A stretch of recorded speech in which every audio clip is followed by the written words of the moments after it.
Esta mañana, mientras estaba meditando y orando al Señor, que después se me fue el tiempo, ¿no?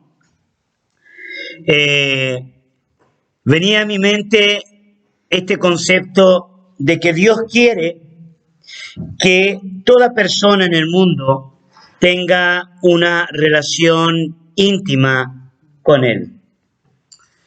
Creo que la meta de cada persona que sirve al Señor, con los dones, los talentos, con lo que Él nos da, ya no importa si te da 1 o te da 5 o te da 3, cualquier cosa que el Señor te dé tiene un objetivo.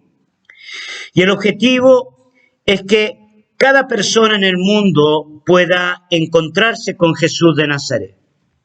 Eso quiere decir que aquellos que trabajan en la obra tienen el objetivo de administrar los asuntos del rey.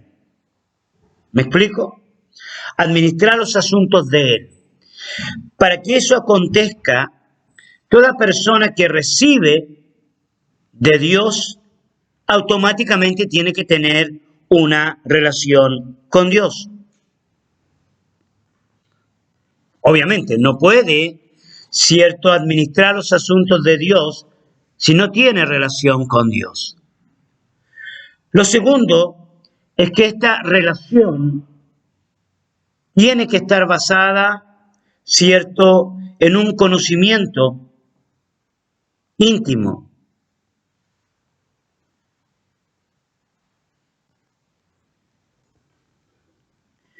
Comunicacional, constante, continuo. Esa comunicación es un diálogo. Por tanto, toda persona que sirve al Señor sabe que Dios habla, ya sea para dar instrucciones de lo que se tiene que hacer o para pedir cuentas de lo que se hizo, como sucede con el caso de las minas, ¿se acuerdan? Para dar instrucciones o, cierto, para pedir cuenta a sus siervos. Pero hay un tercer elemento que es sumamente importante y que tiene que ver, cierto, con que ese diálogo tiene que ser familiarizado hacia aquellas personas a las cuales tú le enseñas. O sea, toda persona tiene que aprender a tener un diálogo con Dios.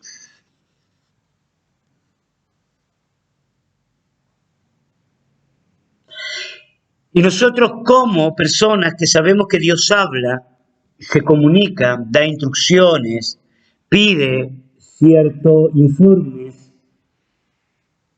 Y no solamente eso, sino que también intima, te puede contar hasta un chiste, porque Dios es Dios. Debemos conducir ese tipo de experiencia a cada persona que nos escucha a nosotros. Pero lo que venimos hablando desde el día de ayer tiene que ver con el tiempo. Tiene que ver con los años de vida que Dios nos da para poder hacer esto, de poder trabajar, de poder servir, de poder producir hacia, cierto, la obra del Señor. No como personas ajenas, sino como personas involucradas directamente en el reino, ¿no? Como dirían los chicos por ahí, como hijo, ¿no? Me acuerdo del David, ya, el David siempre andaba como hijo. ¿Estamos? Anda un sticker por ahí también de este David, se me olvida el apellido. Del Astudillo, claro, el Astudillo, ¿no? Entonces, claro, como hijo, no como esclavo. Pero ayer decíamos que toda persona que viene a este mundo ya nace en un contexto de esclavitud, ¿cierto? Y dentro de ese contexto de esclavitud, hacia, ¿cierto?, alcanzar la promesa, alcanzar el sueño, la realización que Dios tiene para nuestra vida, hay un espacio de tiempo y el tiempo es sumamente importantísimo para poder lograr los objetivos de Dios. Entre ellos, que las personas también alcancen a tener una relación íntima con Él. Ese es un sentido de propósito. Sentido de propósito, y hemos hablado bastante del sentido de propósito. Entonces vamos a ver 4 aspectos, ¿ya?, que son inevitables en el tiempo y que son necesarios estudiarlos y entenderlos para comprender los procesos de la vida.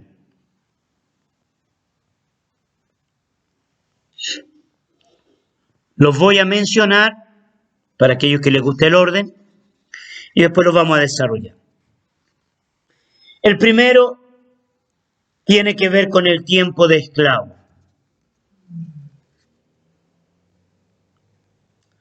El tiempo de esclavos. Para no ser tan duro con algunos ya que han criado sus hijos en el Evangelio, podríamos llamarle el tiempo de siervo, que es lo mismo, ¿no? Total, no importa. Pero es el tiempo de aprendiz. Y dice el apóstol Pablo que cuando se es niño, el niño no difiere del esclavo porque está en el tiempo de aprender. Así que entramos en lo mismo. Número 2. El tiempo en el desierto.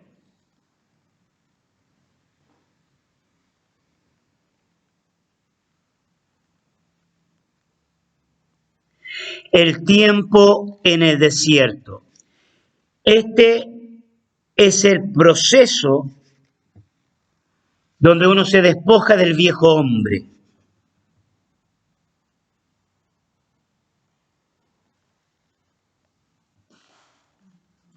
Es el cambio,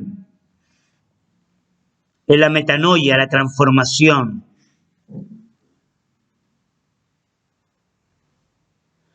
En tercer lugar,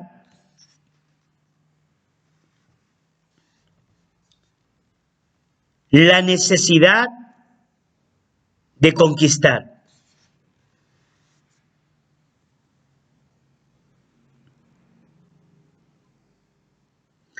La necesidad de conquistar.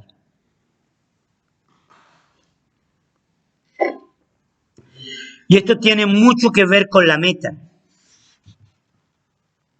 Tiene que ver con el futuro. Y también tiene que ver con esperanza. El día de ayer decíamos que el tiempo es inevitable. Y leíamos, ¿se acuerdan? El Salmo 90:10, ¿ya?, que hablaba de los 70 años. Sin embargo, toda persona que tiene una meta puede, cierto, ser motivada a querer vivir hasta el último día de su vida con objetivos específicos y motivado, ¿ya? Por ejemplo, Caleb, que con 85 años estaba conquistando un monte, ¿ya? O Josué, que con 80 años estaba entrando a la tierra prometida. Personas que no tienen esto son personas que no ven el futuro y que solamente sobreviven en la tierra y algunos mueren en el desierto. Bueno, toda una generación murió en el desierto, ¿no? Y número 4, el valor que le damos a lo que Dios nos da. El valor que le damos a lo que Dios nos da.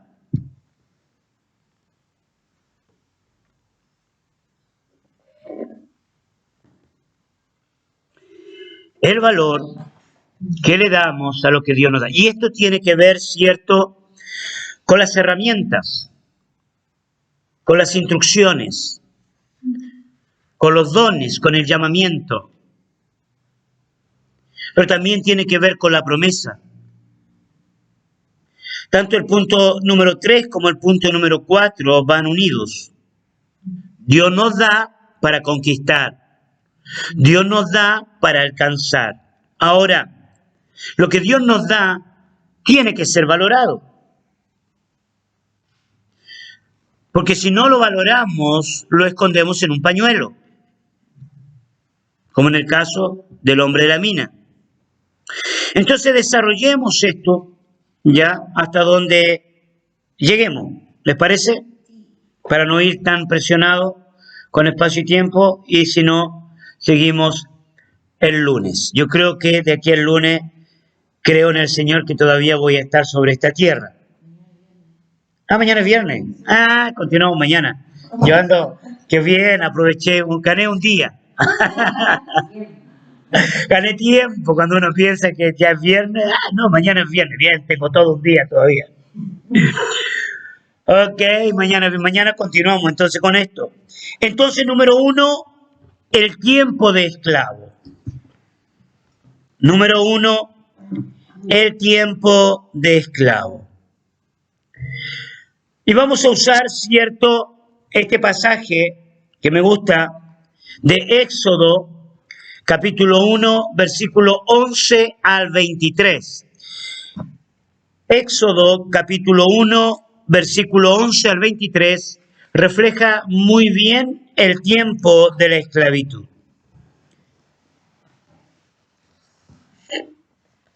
Voy a pedir si alguien lo puede leer.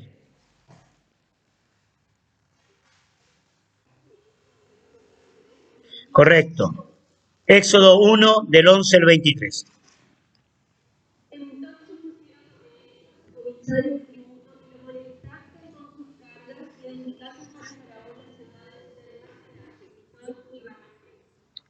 Pero cuando más lo oprimían, tanto más lo multiplicaban de día, de manera que los egipcios temían a los hijos de Israel.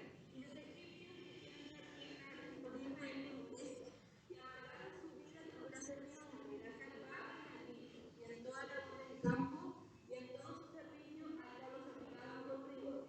Y habló a la egipcia las parteras de sus reinas, una de las cuales se llamaba Silvia y la otra Púa, y les dijo: cuando asistáis en los días de sus partos, y veáis el sexo, si es hijo, matadlo, y si es hija, entonces viva. Pero las parteras temieron a Dios y no hicieron como lo mandó el rey de Egipto, sino que preservaron la vida de los niños.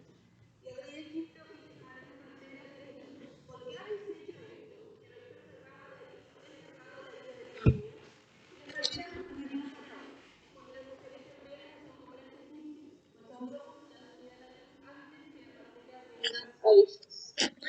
23. Y por haber las parteras temido a Dios, prosperó a su familia. Entonces Faraón habló a todo el pueblo diciendo: cada día a todo hijo que nazca y a toda hija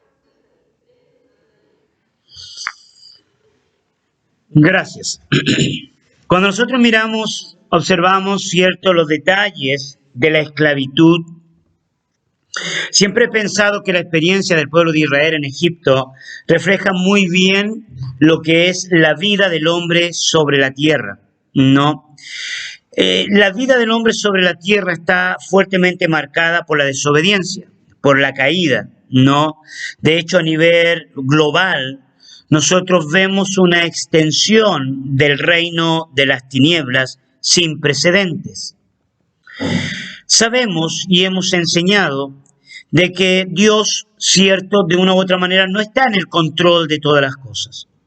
Aunque se usa mucho este concepto dentro de la iglesia, sabemos que la autoridad, ¿no?, del enemigo ya ha ganado terreno en algunos sectores políticos y gobierna naciones o los gobiernos de las naciones. Por ejemplo, China y el budismo, no en forma milenaria, la India y el hinduismo, no con las millones de dioses que ellos tienen. Es obvio que Dios no está reinando ahí, de que Dios, cierto, no tiene el control.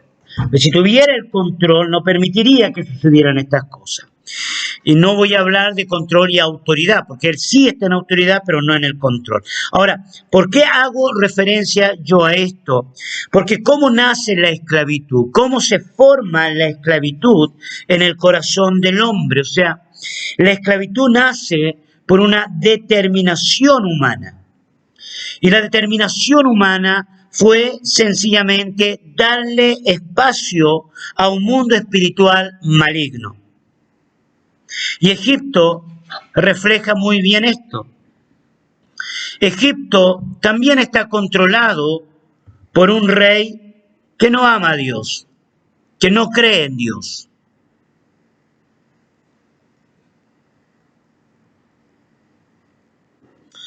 Egipto también sirve a muchos dioses.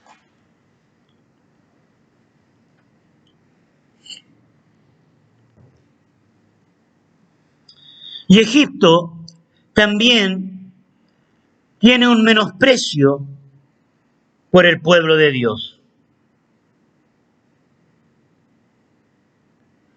Tiene un menosprecio por el pueblo de Dios. Y esa palabra, cierto, menosprecio es quitarle valor al hombre.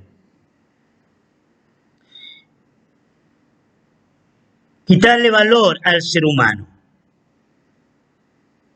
El hombre, por naturaleza, se desvalora porque no conoce a Dios. Y al no conocer a Dios, va a desvalorizar a otras personas.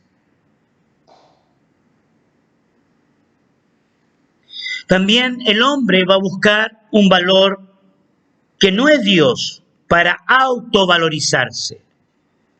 A través de toda la historia, las riquezas han hecho que el hombre busque un valor equivocado en sí mismo.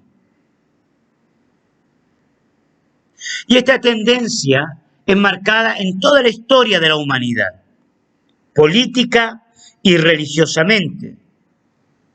El religioso que no conoce a Jesús ya tiene el mismo patrón de comportamiento que aquel que nunca ha conocido a Dios. Entonces, esto es fiel reflejo de la esclavitud humana, de la esclavitud social, de la esclavitud que hace culturas, que forma culturas, ¿no? Y una cultura es una expresión espiritual de una sociedad. Eso es una cultura, y yo lo enseñaba el día de ayer en el curso de profecía bíblica. Es la expresión espiritual de una cultura. Y si es una expresión espiritual y es una expresión caída, esa espiritualidad esclaviza a la gente. De hecho, Faraón ya es una persona esclava, espiritualmente esclava a sus creencias, a su manera de ver el mundo. Si Faraón es esclavo en sus creencias, en su humanidad, lo que sabe hacer es esclavizar a otras personas. No sabe otra cosa. Entonces, la acción natural, por ejemplo, al mirar estos pasajes de Éxodo, cierto, capítulo 1, 15 al 22, ¿ya? Varios elementos vemos aquí de expresiones de esclavitud. Por ejemplo, ¿no? Una de las expresiones de esclavitud no es dureza. Tratar duramente a una persona. La dureza de corazón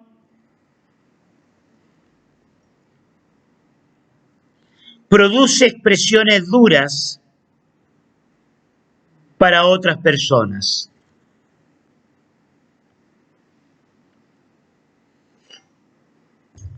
Las expresiones duras producen control,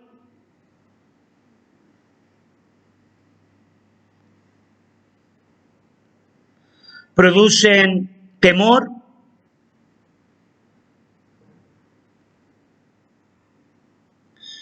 pueden producir desaprobación,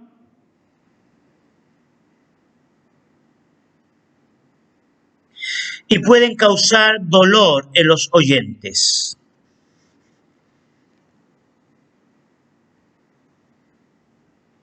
Pero el texto bíblico aquí no habla de palabras duras. El texto bíblico aquí habla de servicio con dureza, que tiene que ver con un maltrato físico, con imponer una carga pesada. Y la esclavitud tiene que ver con esto. Tiene que ver con poner cargas ya llevando al límite a las personas. La esclavitud tiene que ver con poner cargas llevando al límite a las personas, al límite emocional, al límite mental.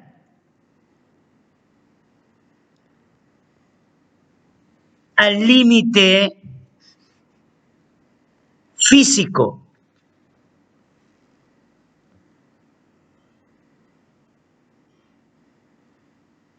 La diferencia entre los que sirven al reino de Dios y los que están bajo esclavitud es que los que sirven al Señor no son obligados. No son maltratados, no son oprimidos.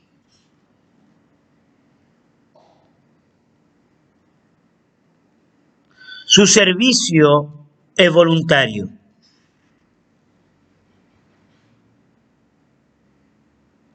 Y el servicio de cada persona en el reino de Dios está basada en una necesidad natural. Está basada precisamente en la necesidad de la libertad.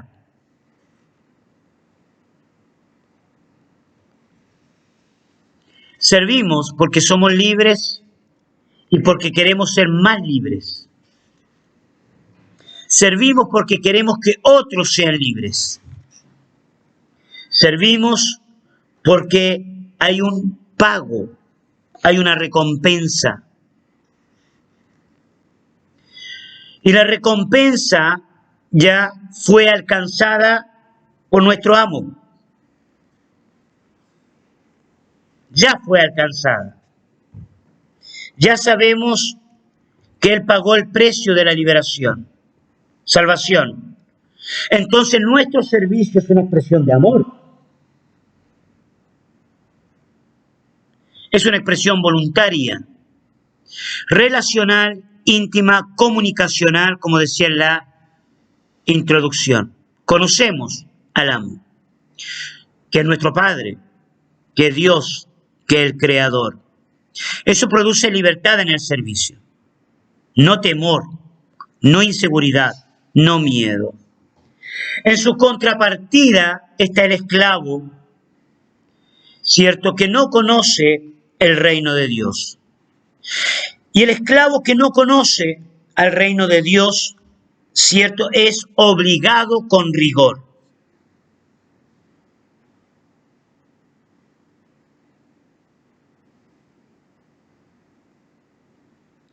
Eso dice Éxodo capítulo 1, versículo 14. Éxodo 1, 14.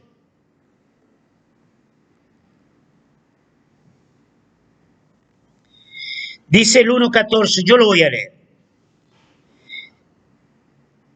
Dice, y amargaron su vida con dura servidumbre, en hacer barro y ladrillo, y en toda labor del campo, y en todo su servicio, al cual los obligaron con rigor. Esto es lo que dice Reina Valera. Los obligaron con rigor. Entonces, cierto, esto pone límite si hablamos de tiempo. El esclavo no es dueño de su tiempo.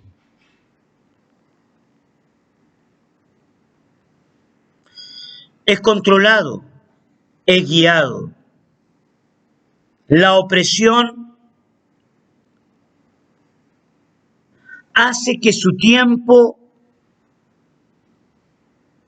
esté determinado por sus esclavizadores.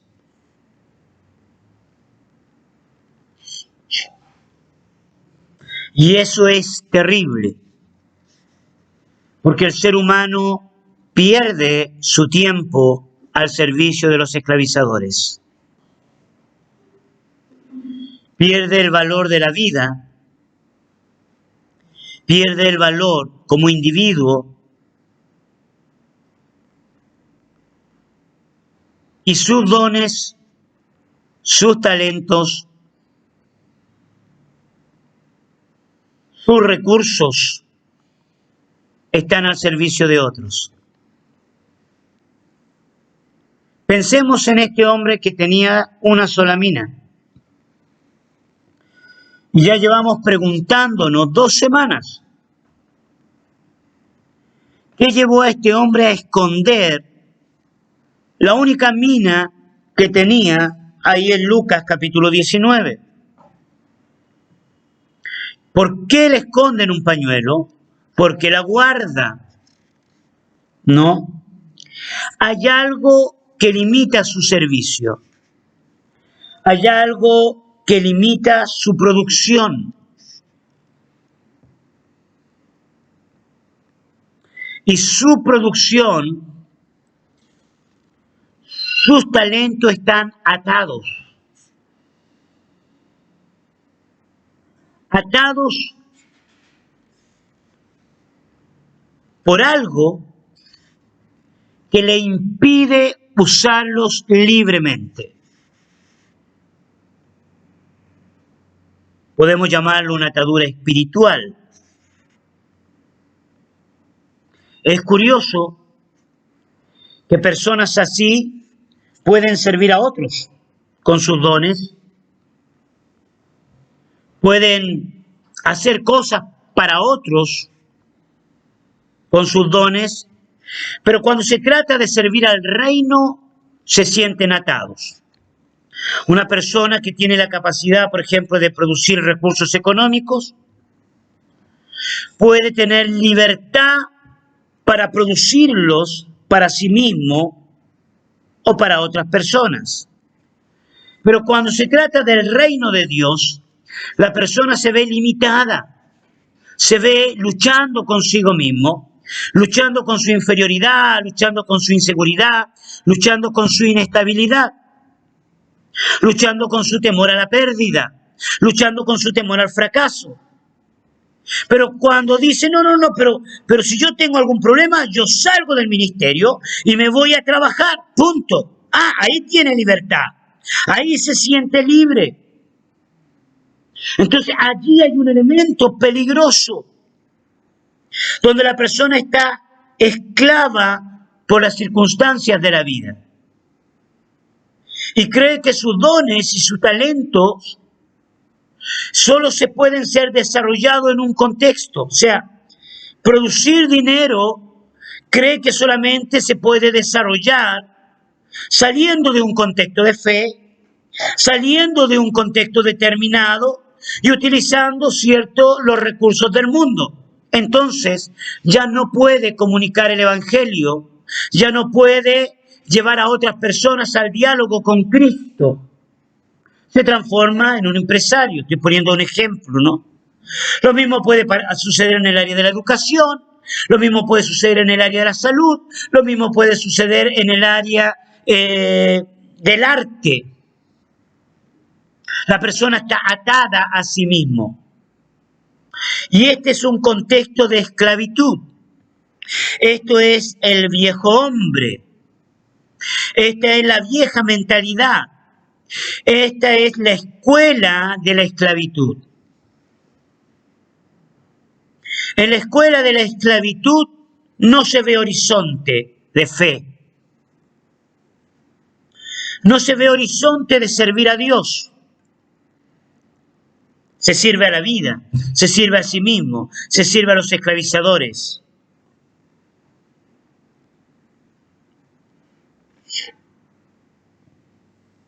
Entonces la persona automáticamente, cierto, cae bajo opresión.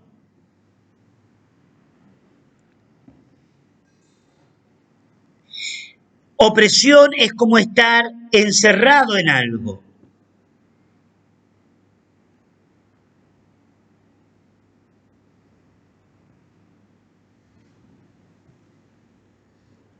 Opresión, cierto, es falta de límites.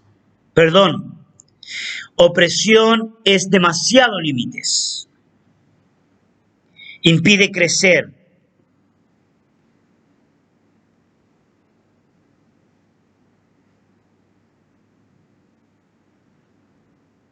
Produce dolor y enfermedad.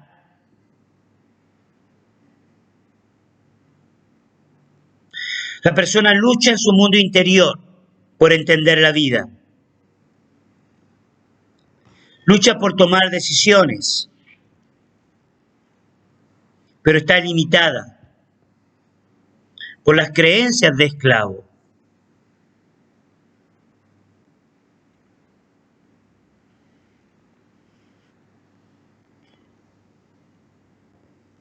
Hay un ataque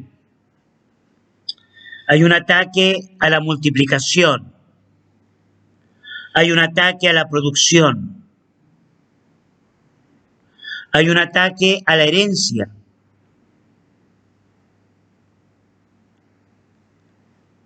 Si fuimos creados para producir,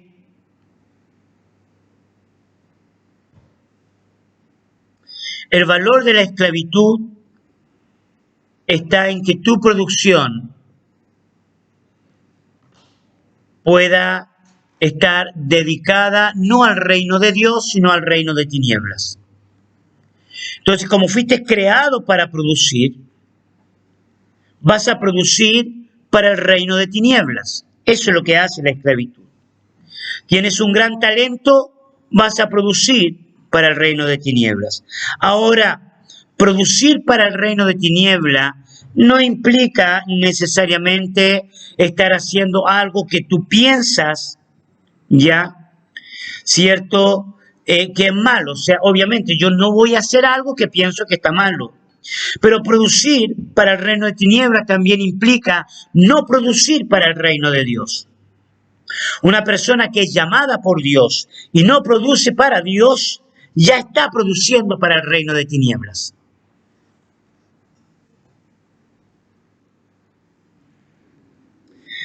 Personas que son llamadas al reino de Dios, a producir en el reino de Dios, y no producen en el reino de Dios, ya están produciendo en el reino de tinieblas. Mata herencia, roba el futuro, quita el proyecto que Dios construye en el mundo espiritual. Dios tiene hijos, tiene herencia, tiene tierra prometida, está allí, ya está. Fuiste creado para tomar la tierra prometida. Cuando tú no caminas hacia la tierra prometida, ya no estás produciendo. Y el destino natural de esas personas es una vida perdida. No sé si da para entender lo que estoy diciendo. Por eso todo este conjunto de principios es lo que le da valor al tiempo y le da sentido de propósito a nuestra vida.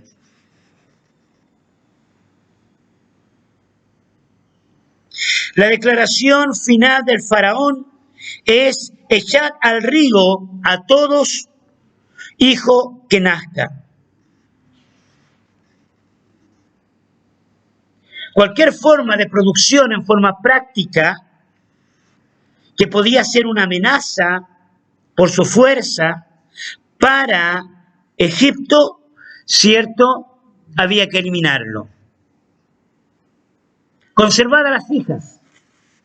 ¿Por qué conservar a las hijas? porque culturalmente en aquella época no existía el feminismo. Entonces las hijas fácilmente se transformaban en esclavas. Ya el hombre era un hombre de guerra. Podía formar un ejército, podía formar el sindicato, ¿viste? El sindicato único de esclavos pro libertad de Egipto, yo qué sé. Entonces, Satanás, el diablo, sabe muy bien que somos un tremendo potencial. ¿Y qué va a hacer Satanás el diablo? Satanás el diablo va a hacer todo lo posible para que tu tiempo no sea aprovechado. O que sea aprovechado para sus intereses. Va a hacer todo lo posible para, por último, si tú ya estás en el desierto, si ya saliste de Egipto, no conquistes la tierra. No tomes posesión. Entonces la esclavitud es uno de los elementos peligrosos de nuestro pasado. Todos venimos de ahí y todos tenemos en algún momento ciertas raíces que tienden a querer brotar y hacernos volver a la escuela de Egipto. Por eso es tan importante reconocer la libertad en Cristo y reconocer nuestro servicio al reino del Señor. No existe un punto intermedio. O servimos a las tinieblas o servimos a Dios. Servirnos para nosotros mismos es servir al reino de tinieblas.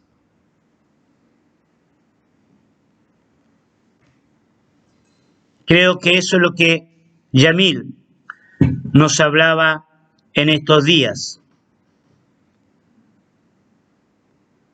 Relación, conocer, amar, confiar en el amo, en el dueño. Lo hacemos porque queremos que Él sea feliz. No sabemos si vamos a tener ciudades, pero por último, ese dinero, esa mina que nos dio, queremos trabajarla. No estamos pensando en las 10 ciudades o en las 5 ciudades. Ahora bien, si Él nos da, gloria a Dios. Pero lo que te dio, lo trabajamos. ¿Ya? Somos fieles en lo poco, sin caer en inferioridad. Somos fieles en lo poco, porque lo amamos. Hablamos con Él cada día. Tenemos intimidad con Él. Vamos a la intimidad con el Padre. Vamos a hablar con Jesús. Estamos con Él todos los días de nuestra vida. Es por Él. Ni siquiera es por un ministerio. ¿Ya? Es por Él. Toda persona que tiene conversaciones con Jesús sabe lo que le estoy hablando. Personas que no tienen conversaciones con Jesús están preocupados de sí mismos. Están preocupados de agradar a otras personas.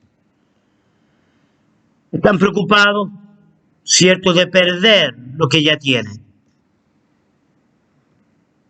Paramos por acá porque el tiempo se nos fue, pero gloria a Dios, vamos a continuar mañana.